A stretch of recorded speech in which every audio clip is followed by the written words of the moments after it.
Hello everybody and welcome to Off the Rack, the comic book review show where we take a comic, break it down by its basic elements, and then give you our opinions about books that are coming out this week. Today we're talking about Invincible Iron Man number 7. I'm Sal. I'm Ben. And I'm Tiffany. This one is written by Brian Michael Bendis with art by Mike Deodato Jr. This is a guest artist filling in for David Marquez, who's probably getting geared up for Civil War 2. Oh, really? I liked this art a lot. I was like, cool. Well, it's a great artist. He's a staple. He's done Spider-Man. He's done Avengers books. He's worked with Bendis many, many times. So it's a natural fill-in. It's just that David Marquez was doing the Invincible Iron Man books for the first 6 issues. Now he's drawing the Civil War 2 book. So they're probably trying to fix the whole delay issue that they had with Secret Wars. What'd you guys think of the art for this title? I thought it was pretty cool. Yeah, Deodato Jr. is a staple for Marvel. He does a great job. My only complaint, critique, issue, I don't like his Tony Stark. You mean the face? Yeah, I don't like it. Oh, really? Yeah, he's done Tony Stark before, like 10 years ago. Okay. And he always does like a character model for everybody. Like he always like Mary Jane was always Liv Tyler. Okay. Oh. Tony Stark was always Tim Dalton. Oh. But now he's not. Now he's kind of Christian Bale. It's a little weird. He's a little more disheveled.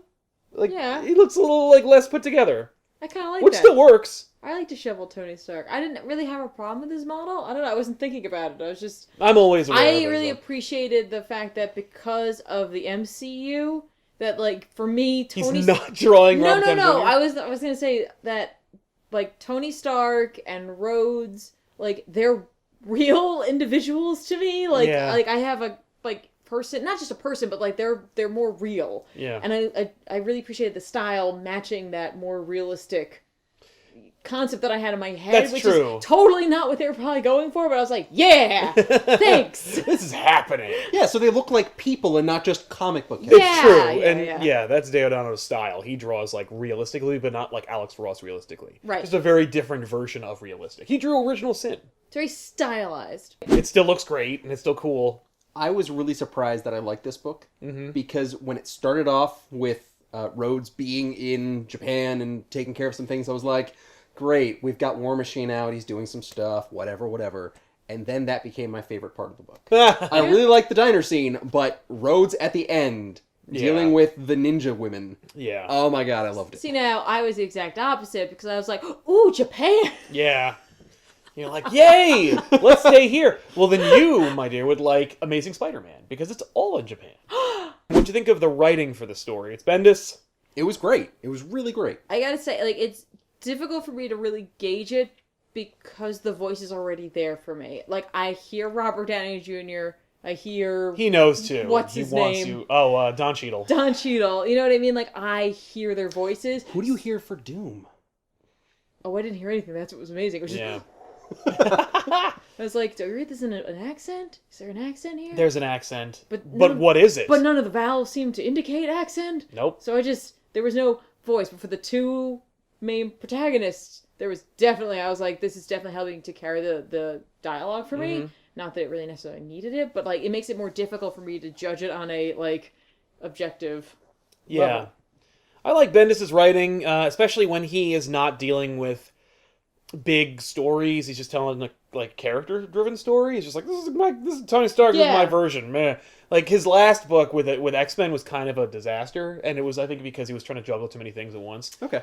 With this, he's like, I've got a very small, narrow cast, and I'm going to play with that. And it's also kind of like pulling Tony down to his roots. I mean, they're trying to say he's not as rich as he used to be. Jesus. Yeah, what Okay, does that so mean? Like, what is that supposed to mean? When you're, like, ridiculously rich, if you're not as rich, are you not still Right. rich? Are you a billionaire or are you a multi-billionaire? It's the Zoolander principle. It's not like, you're not, like, really good looking. You're, like, ridiculously, really, really good looking. Right. And now I'm just kind of, like, ridiculously rich. Exactly. I'm not really rich. That's still below me. It basically is. That said, the story's cool. I mean, you got ninjas, you got a kind of global Tony Stark. That's fun. Because I've been following this, the fact that Victor Von Doom just waltzes into... First of all, is the main character in the story. I didn't even recognize him until they said his name, so I was Me neither. really glad they said that. Don't worry, they introduced him books ago. I figured I kind of got that. They from ruined Secret Wars with it. Oh, That sucks. Now I get why. Yeah, Sal about said 2 that months they before had- Secret Wars, he appears in Iron Man with a fixed face. I get so get it. Yeah. Okay.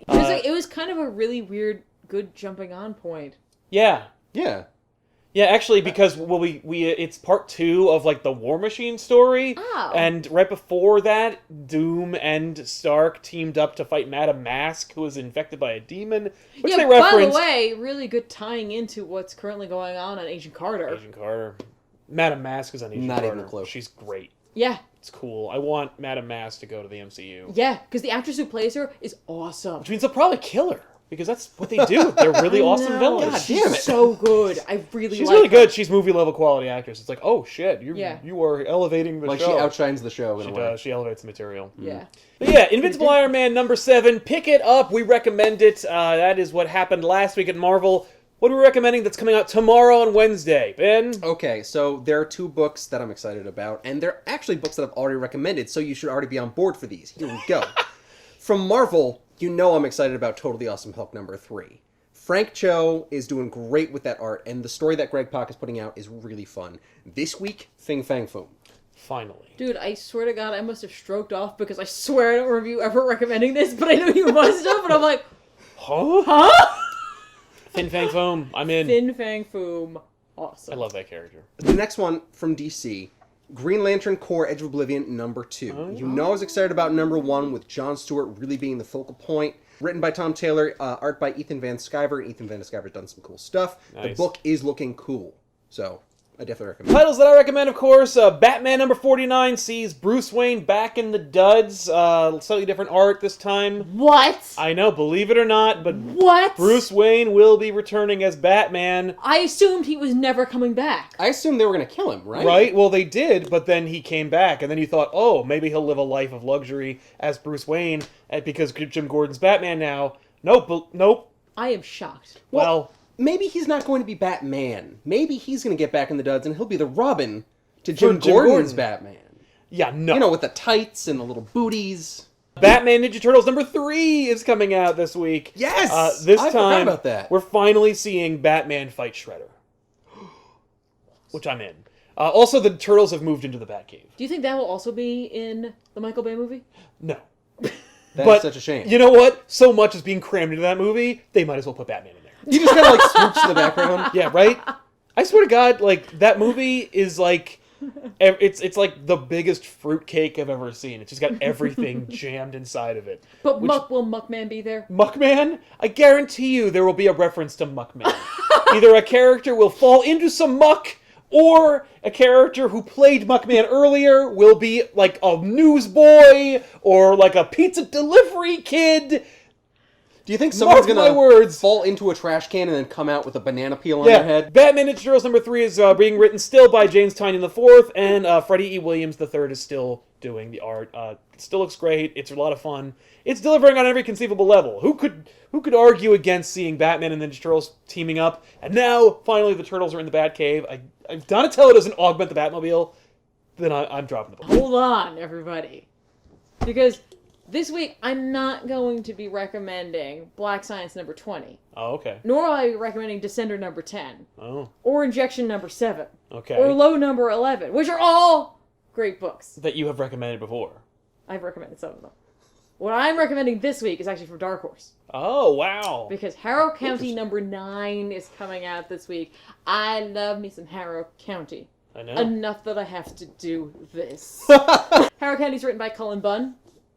With art this time, we're having a guest artist by the name of Carla Speed McNeil. She's an Eisner-winning creator. She created a webcomic called Finder. And she's coming in because they're kind of going to be doing like a story within the story, like about one of the characters. So like, we're kind of branching off. We're going to learn about something else for a little bit. So I think that they're going to be using this art change Just to take like a breather. yeah. Ooh. So I think that's really cool. I'm really excited. I love this book. And this was one of the books that got wrapped up in the whole sci-fi was trying to buy up properties, and this is one of the properties that was in talks for having a sci-fi show. Oh, cool. Sci-fi, if you mess this up, I'm coming for you.